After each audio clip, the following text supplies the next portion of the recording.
Hello everyone, welcome to my channel. आज की इस न्यू वीडियो में एक नई स्टोरी के साथ मैं हाजिर हुआ हूँ। तो चलिए शुरू करते हैं।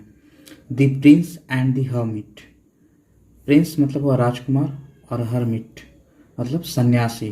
तो ये राजकुमार और सन्यासी के बीच की स्टोरी है। तो चलिए शुरू करते हैं। There was a cruel king called Krur Singh. एक देर तो मैंने हमेशा बताया है कि एक डमी सब्जेक्ट है, इसका कोई अपना मीनिंग नहीं होता है। तो क्रूएल मतलब होता है निर्दयी, जिसके पास कोई दया नाम का चीज नहीं है। तो एक निर्दयी राजा था जिसका नाम था या जिसे पुकारा जाता था क्रूर सिंह से, क्रूर सिंह के नाम से पुकारा जाता था। वन डे एक दिन he was stuck in a storm and took shelter with a hermit. एक बार स्टक मतलब होता है फंस जाना, तो वह फंस गया कहाँ? एक तूफान में। स्टॉर्म का मतलब होता है तूफान। एंड और टुक शेल्टर, टेक का टुक होता है पास्ट, शेल्टर मतलब होता है आश्रय। तो टुक शेल्टर मतलब वो आश्रय लिया किसके पास? विथ ए हर्मिट, एक सन्यासी के पास क्या किया? आश्रय लिया, वहां जाकर ठहरा। A parrot, a rat and a snake also took shelter in the hermit's cottage। तोता, चूहा और स्नेक ने भी क्या किया? आश्रय लिया हर्मिट्स के कॉटेज में, जो उसका कुटिया था। कॉटेज का मतलब हो गया कुटिया, जहां पर वो रहता था झोपड़ी बनाकर। उसको झोपड़ी भी कह सकते हैं आप। तो एपोस्ट्रोफ और ऐसे इसका मतलब होता है अधिकार दिखाता है कि हर्मिट का कॉटेज था, उसमें इन लोगों ने क्या किया? आश्रय लिया। एट नाइट, रात्रि में या रात में, the hermit served food to his animals first and then to the king. अब सन्यासी ने क्या किया? सन्यासी ने सर्व किया मतलब खाना दिया, खाना परोसा। सर्व फूड मतलब होता है खाना परोसा। किसको? टू हिज एनिमल्स, अपने जानवरों को। फर्स्ट मतलब पहले अपने जानवरों को खाना परसा, एंड देन और तब राजा को परसा। राजा को खाना दिया, पहले अपने जानवर को दिया और उसके बाद किसको दिया? राजा को दिया। This made the king very angry. और ये चीज जो है, कौन चीज? जो खाना पहले जानवर को दिया, उसने राजा को कर दिया क्या? काफी ज्यादा क्रोधित। एंग्री का मतलब है क्रोधित। But he chose to remain quiet. लेकिन उसने, ही किसके लिए आया है? किंग के लिए आया है। उसने क्या किया? चुप रहने के लिए चुना, कि उस समय चुप रहना चाहा। मन चुप रहने के लिए उसने क्या किया? डिसाइड किया। चूज मतलब होता है डिसाइड करना कि हमको क्या करना है। तो उसने क्या किया? चुप रहना डिसाइड किया। The storm subsided. सबसाइड का मतलब होता है कम होना। तूफान जो था कम हुआ। And the king left with the promise that he would always help the hermit in return for the favour.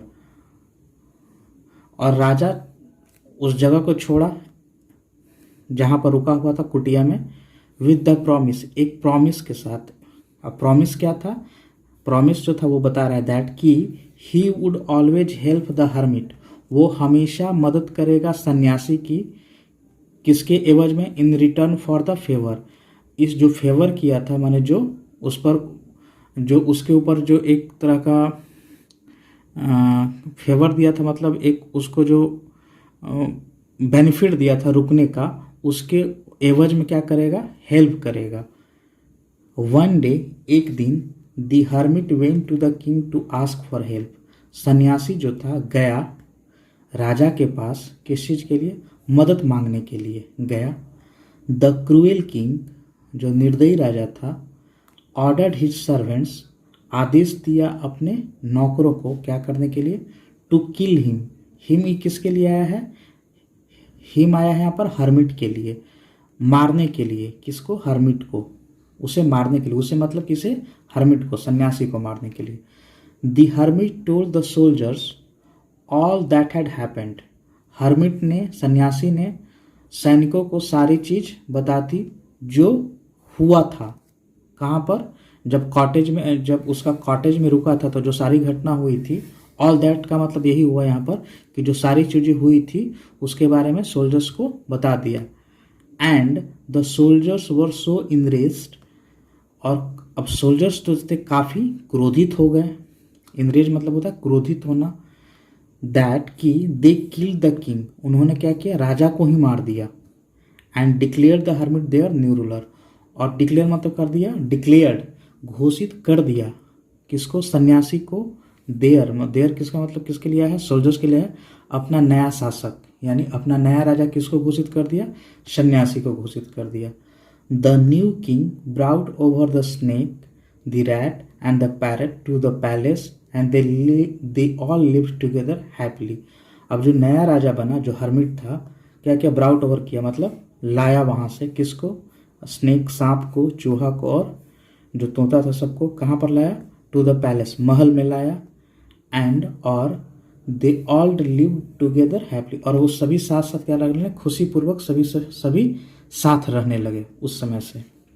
अब यहाँ तो स्टोरी खत्म हो गई। एक मॉरल ऑफ द स्टोरी क्या बताता है, with great power comes great responsibility, मतलब बोल रहा है कि अब अगर किसी के पास पावर ज़्यादा है तो उसके साथ दायित्व भी ज़्यादा आता है, कि आपके पास अगर पावर ज़्यादा है तो आपके पास रिस्पॉन्सिबिलिटी भी ज़्यादा है, इसलिए अपने पावर का सोच समझ के इस्तेमाल किया कीजिए।